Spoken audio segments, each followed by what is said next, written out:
천유였습니다.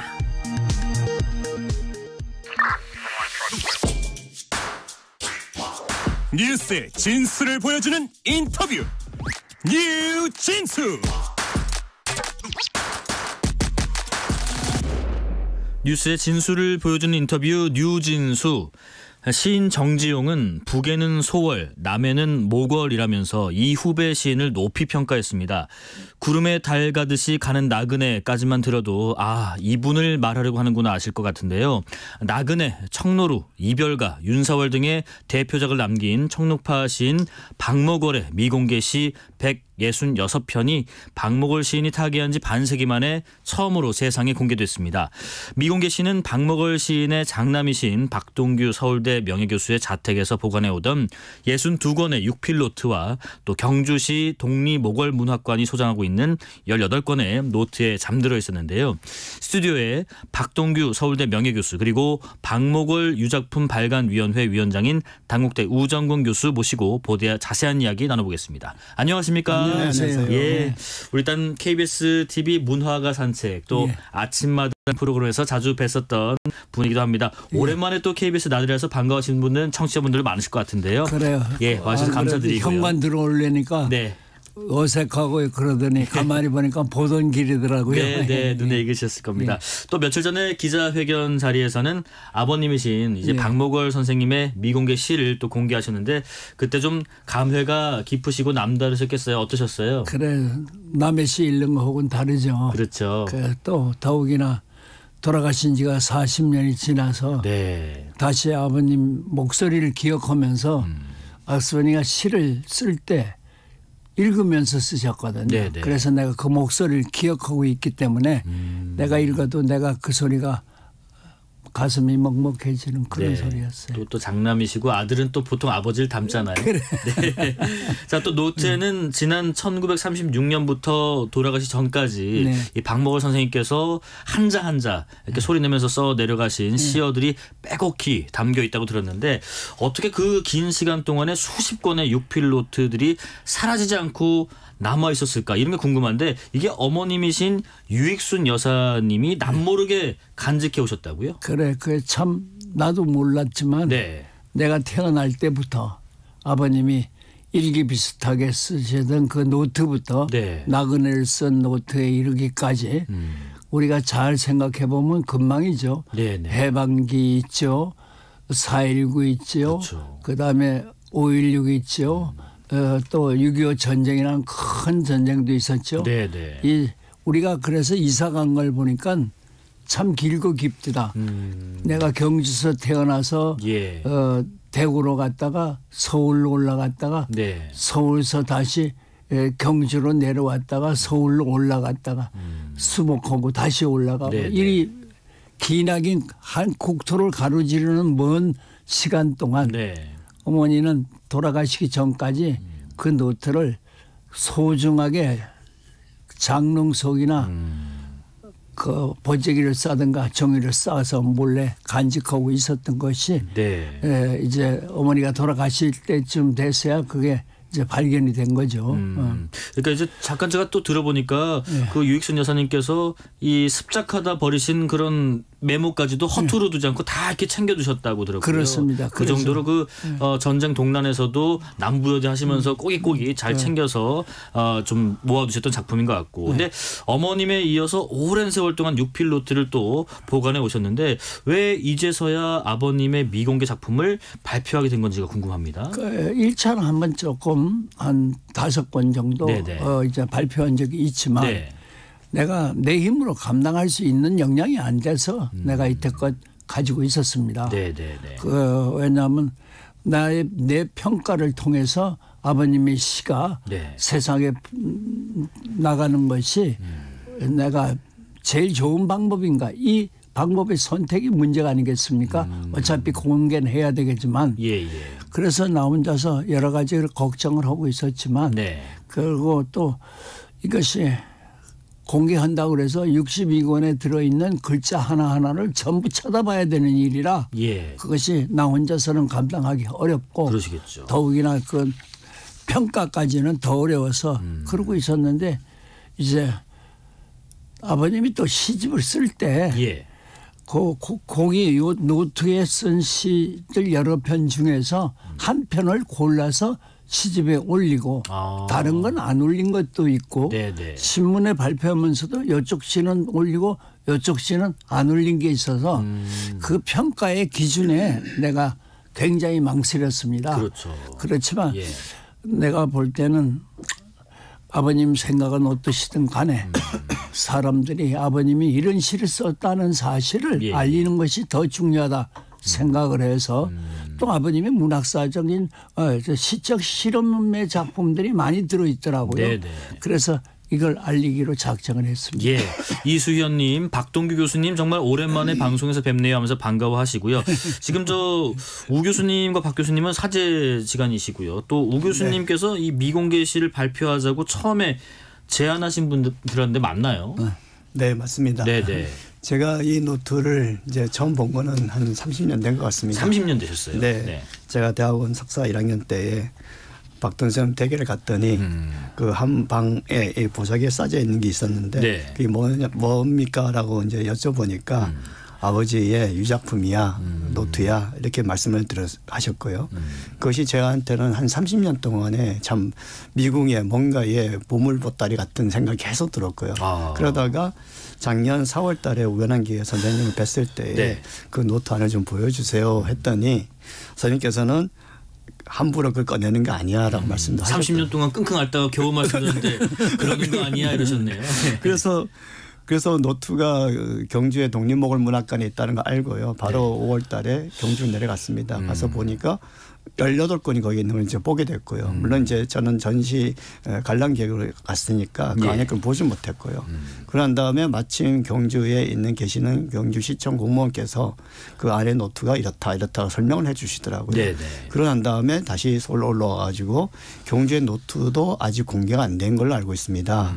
한번 제가 그 보게 해 주세요라고 다시 한번 선생님한테 부탁드리고 했더니 네. 선생님께서 그걸 이제 한 권, 두 권씩 이렇게 꺼내 주시더라고요. 그래서 그때마다 제가 사진을 다 촬영하고 집에 네. 와서 그걸 읽어보니까 네. 정말 놀라울 정도로 한 번도 박목월 선생님의 시가 발표된 적이 없는 시라는 걸 알게 되고 그래서 본격적으로 선생님한테 다시 한번 부탁드리고 다 좀 제가 보게 해달라고 그렇게 시작을 했습니다. 예, 3253님 하마터면 빛을 못 보았을 귀한 보석 같은 시어들이 공개된다니 벌써부터 설렙니다 하시고요. 자, 그럼 여기서 잠깐요. 박목월 시인의 생전 육성으로 잠깐 좀 들어보고 말씀을 좀 이어가 보겠습니다. 나는 물방울이 된다. 추녀 밑에서 떨어지는 그 생명의 흐르는 리듬을 나는 안다. 나는 접시가 된다. 그것이 받드는 허전한 공간의 충만을 나는 안다. 예, 저희 KBS 방송에서 더 보다에서 소개된 박목월 시인의 육성 낭독으로 작품 전신을 들어보셨는데 짧게나마 들으셨죠. 네. 박 교수님 아버님 육성 들어보시니까 좀 어떠세요? 아이고, 저 목을문학관에 갔다가 예. 아버님 목선 들고 그냥 주저앉을 뻔했어요. 아직도 경상도 인토네이션이 네. 말은 표준어지만 예. 그대로 남아서 이렇게 좀 이상하게 흔들리는 것 같이 그렇게 들립니다. 예. 억양이 약간 경상도 억양이 좀 남아 있으신 걸 네. 느끼시나 보네요. 그래. 아버지로서 박목월 시인은 생전 어떤 모습이셨을까 궁금한데 어린 시절에 아버님과 추억 가운데 특별히 기억나시는 부분이 있다면 어떤 게 있을까요? 내가 초등학교 1학년 들어갔을 때 예. 내가 처음 들어갔는데 대구서 들어갔어요. 네. 들어갔는데 그 어머니가 동생을 봤기 때문에 아버님이 날 데리고 아버님이 그때 개성고등학교 선생님 하셔서 네네. 아침에 데리고 갔다가 저녁에 데리고 오는데 내가 1학년 처음 들어가서 시험을 쳐가지고 100점을 맞았더니 예. 내가 이제 길에 오면서 아버지 이거 100점이에요 그래. 그래서 좋아서 그랬더니 중국놈 빵집에 가서 호빵을 한 개 사주면 100점 맞으면 한 개 줄게 그래. 너무 좋아가지고 나는. 예. 그런데 몇 번 그러다가 어느 날 시험 점수가 95점인가 맞았어요. 그래서 내가 보여드리지를 못하고 네. 이걸 꼭꼭 접어가지고 손에 들고 그 시험 안 친 척하고 집에 갔는데 예. 그 다음 날인가 또 쳤는데 또 그렇더라고.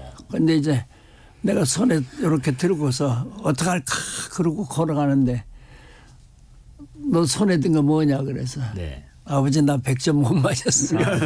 그랬더니 예. 보자 그러더니 보더니 아버님이 내가 저만큼 뒤에 떨어져 와 있었거든요. 예. 그랬더니 왜 너 떨어져서 따라오나 그래가지고 들킨 거예요.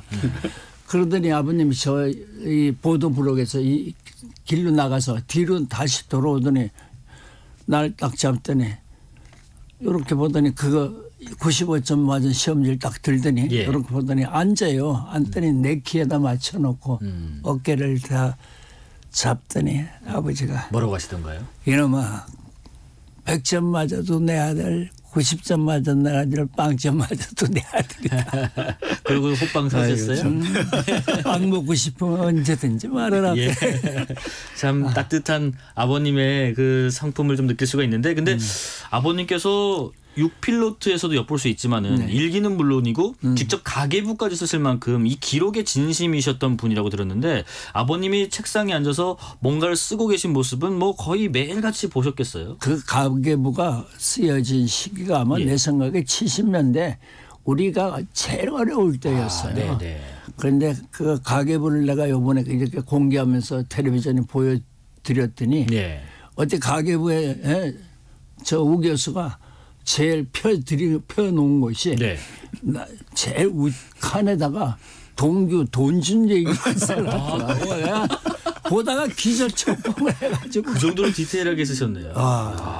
근데 그게 동주 2만 원 뭐 이런 식으로. 왜 그랬냐면 어머니가 그때 어려웠어요.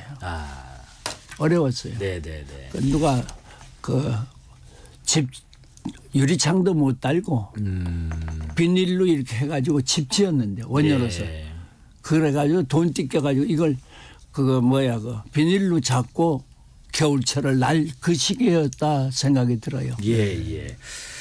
자 지금 박목월 교수님 박목월 시인 하면은 청록파 시인 중에 한 분이시고요. 또 향토적인 정서를 바탕으로 주로 자연을 주제로 한 작품을 많이 발표한 대표적인 서정 시인으로 알려져 있는데 우 교수님께서 우리 박목월 시인의 한국 문학계에 미친 영향 조금 자세하게 설명해 주실까요?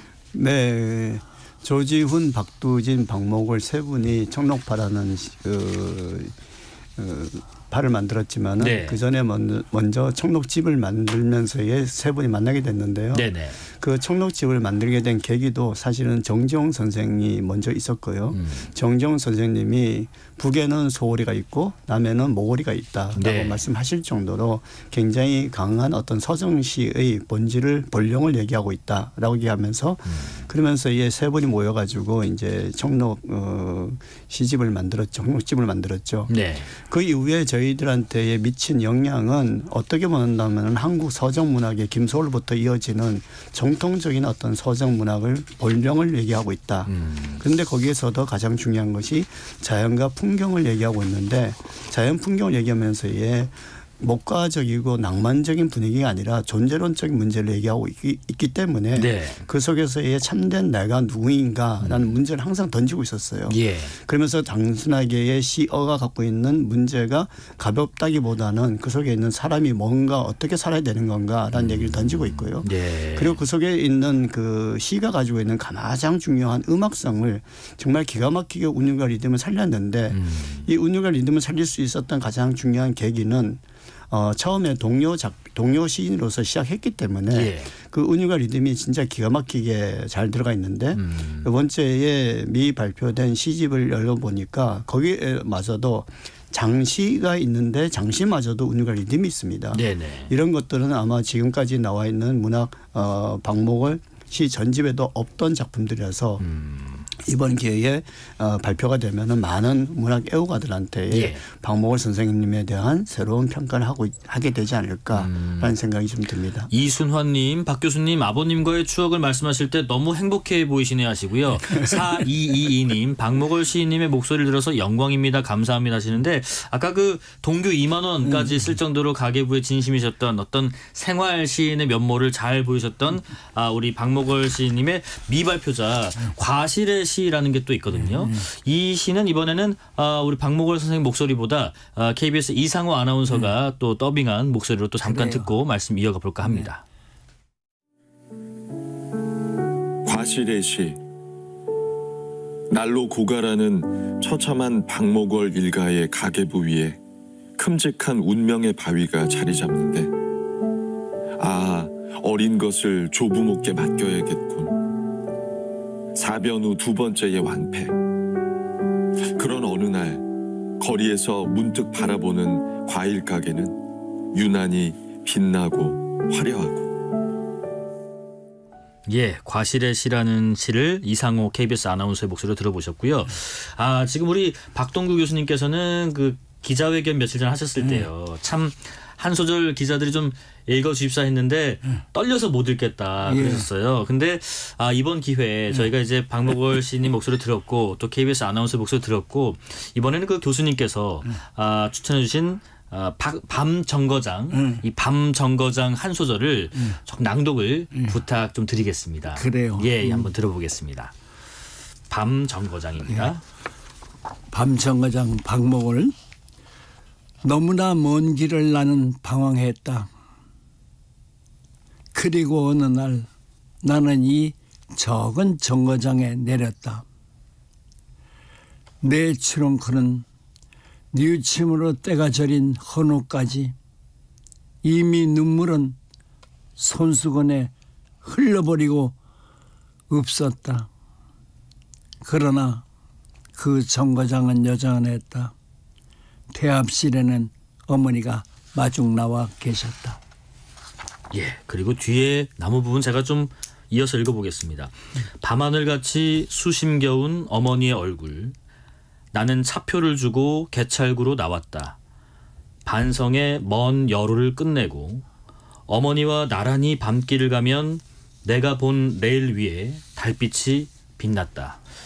이런 밤 정거장이라는 시인데 사실 이게 저도 읽으면서 어떤 시어의 표현이고 내용인지는 해석해 봐야겠지만 이상하게 여기 올라오는 뭔가가 있네요. 뭉클하기도 하고 뭔가 소름 같기도 하고요. 어쨌든 46년 만에 대중에게 소개된 박목월 시인의 미발표작 밤 정거장이었는데 이게 어떤 걸까요? 고즈넉한 역의 어떤 밤 풍경 또 방황을 담기도 한 것 같고 또 어머니라는 부분이 실은 나를 얘기하고 있는 건 아닌가 싶기도 하고요. 어떻게 이해를 해야 될까요? 제 생각에는 예. 이 박목월 선생님이 그 대구에 나가서 네. 개성학교 자치 생활을 했어요. 6년을. 예. 5년인가 6년을. 개성학교 졸업할 때쯤 돼서 쓴 시간인가 이렇게 보여집니다. 예. 그래서 이 정거장이라는 우리 고향역인데 할머니가 사시던 건천역이에요. 네네. 내릴 때 자기 옷가지들 트렁크에 넣어서 자취할 때 가지고 입었던 옷들을 들고 내리는 그 트렁크가 아닌가 이런 생각을 해봅니다. 참 그런 풍경을 이렇게 그리셨군요. 밤 정거장. 건천역이 이제 경주 쪽에 있는. 그래 경주 영천에서 대구에서 영천으로 가는 길에 그리고 경주로 가는 길에 있는 그 건천역에 30리 떨어져 있습니다. 경주에서. 예. 특히나 그 이번에 소개된 여러 작품들이요. 일제강점기 또 6.25 전쟁 이렇게 당시 사회 현실을 다룬 그 작품이나 산문시 이런 것들도 다수 포함되어 있다고 그러는데 이번에는 우 교수님이 잠깐 이 부분을 설명해 주실까요? 네, 이번 작품에서 그동안에 보여줬던 작품들이 되게 자연 묵가적이고 서정적이다 라는 것에 대해서 얘기들 많이 하고 있는데요.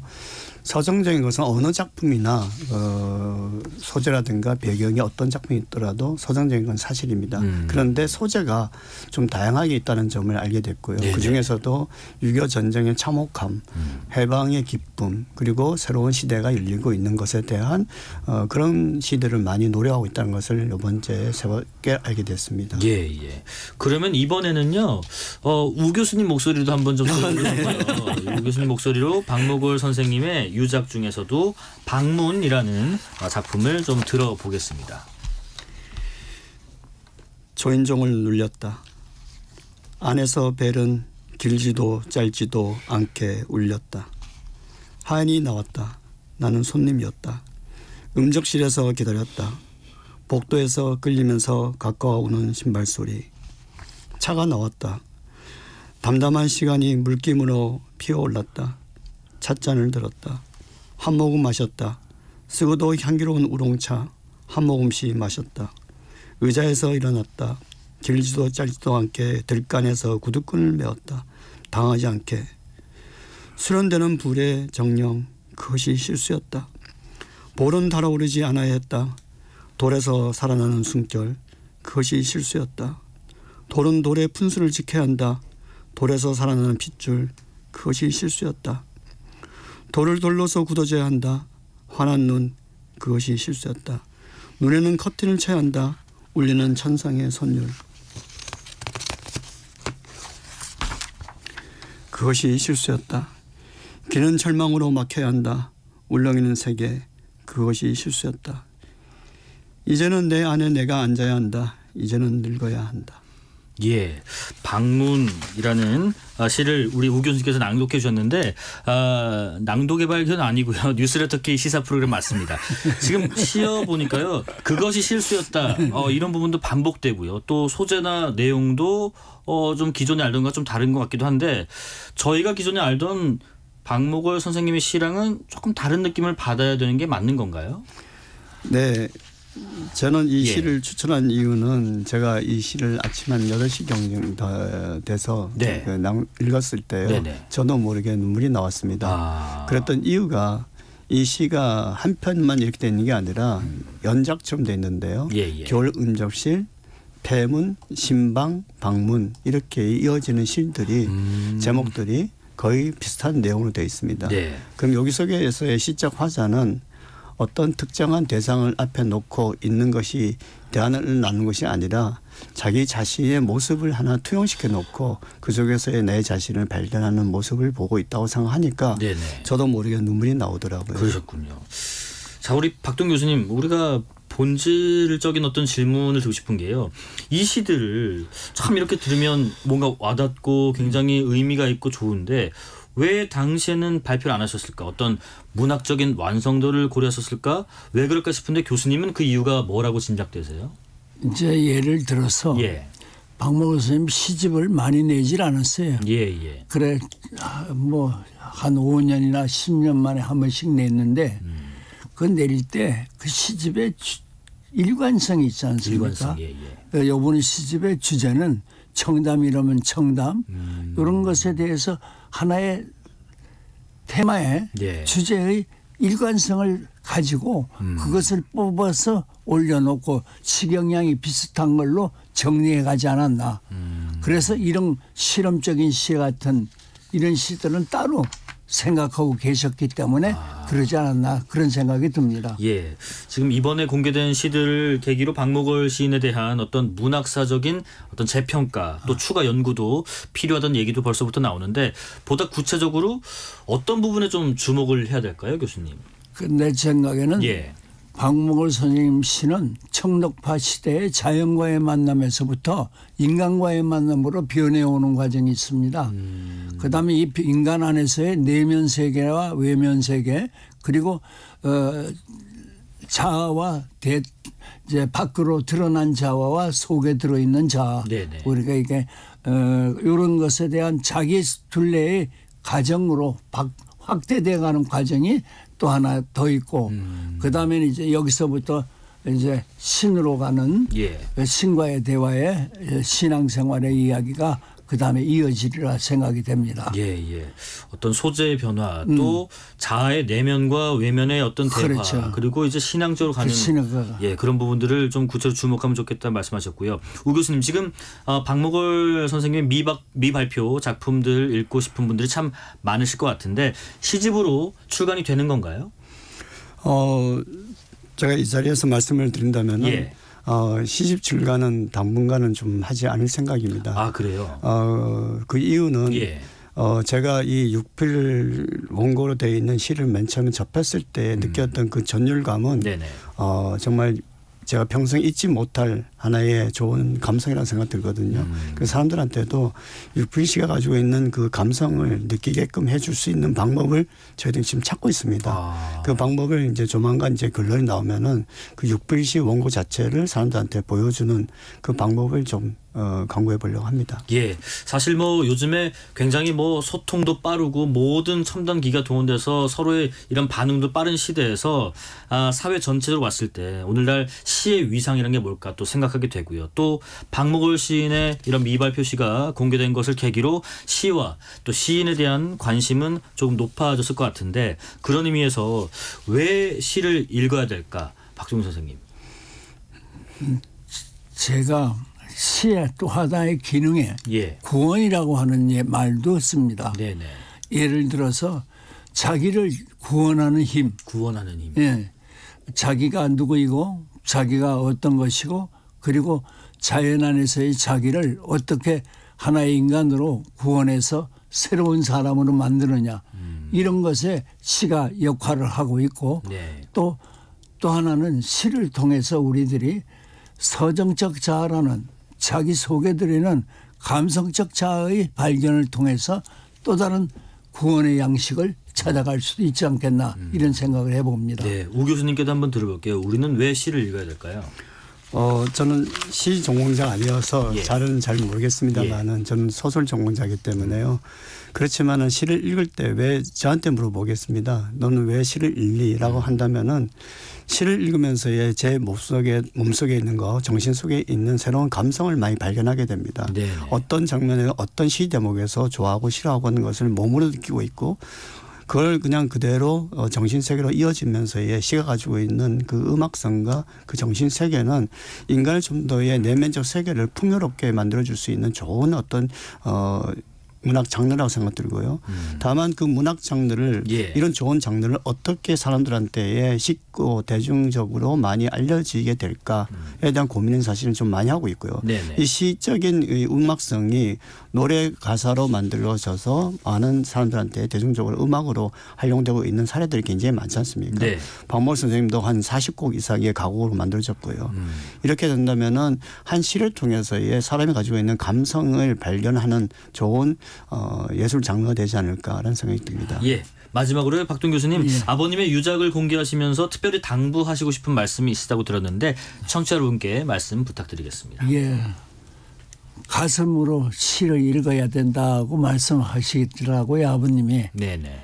우리가 시는 깨달음만 있는 게 아니라 울림도 있고 다시 자기 변화에 이 시기를 찾게 하는 힘도 있습니다. 네네. 목월 선생 시가 여러분에게 위안이 되고 세상에 꿈꾸는 하나의 길이 되고 그리고 하나의 정원이 되기를 바랍니다. 예, 오늘은 떨지 않으시고 잘 읽어주셔서 감사드립니다. 예, 여기까지 말씀 듣겠습니다. 지금까지 박동규 서울대학교 명예교수 그리고 우정권 단국대 교수였습니다. 두 분 어려운 걸음 감사합니다. 고맙습니다. 고맙습니다. 네, 감사합니다. 실시간 교통정보 알아보겠습니다. 교통정보센터 김민혜 리포터 나와주세요.